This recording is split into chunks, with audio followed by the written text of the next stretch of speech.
In the world of investing, two giants continue to dominate the conversation: index funds and real estate.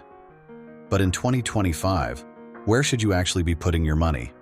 Let's break it down. First, what exactly are index funds? Index funds are a type of mutual fund or ETF that mirror the performance of a specific market index, like the S&P 500. Instead of picking individual stocks, you invest in a basket of them, giving you broad market exposure with minimal effort.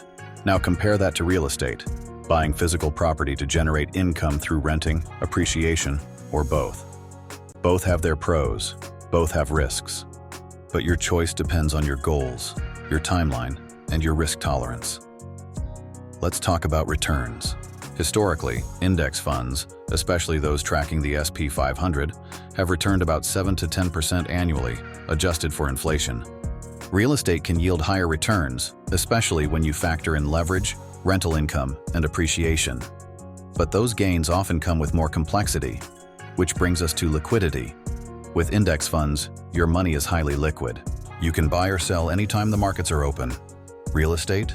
Not so much. Selling a property can take weeks or months. It's not ideal if you need fast access to cash. Accessibility is another big factor. You can start investing in index funds with as little as $50. It's beginner-friendly and doesn't require deep market knowledge. Real estate, on the other hand, often requires a substantial down payment, closing costs, and ongoing maintenance expenses. Then there's time commitment. Index fund investing is largely passive. Set it and forget it.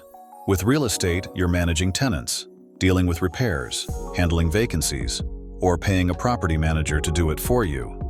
Either way, it's a more active form of investing, but don't ignore leverage. Real estate allows you to control a large asset with relatively little of your own money. That magnifies both your upside and downside.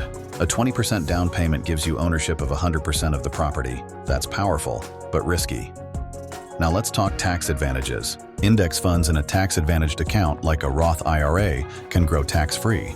But outside of retirement accounts, you'll deal with capital gains taxes when you sell. Real estate, however, offers depreciation, 1031 exchanges, and deductions for mortgage interest and expenses. For many investors, this creates significant tax efficiency, if managed correctly. Inflation protection is another angle. Both real estate and index funds offer some degree of protection. Stocks tend to rise with inflation as companies adjust prices.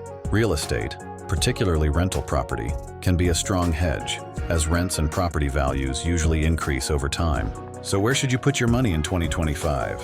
If you want simplicity, liquidity, and broad diversification, index funds are the way to go. If you're willing to commit more time, manage assets directly, and take advantage of leverage, real estate might be the better path. But here's the truth. These aren't rivals, they're tools. The most successful investors often hold both. Index funds provide long-term stability. Real estate adds cash flow and tax benefits. Together, they create a balanced, diversified portfolio. So before you decide, ask yourself, what's my risk tolerance? How hands-on do I want to be? Do I need liquidity, or can I lock in for the long term?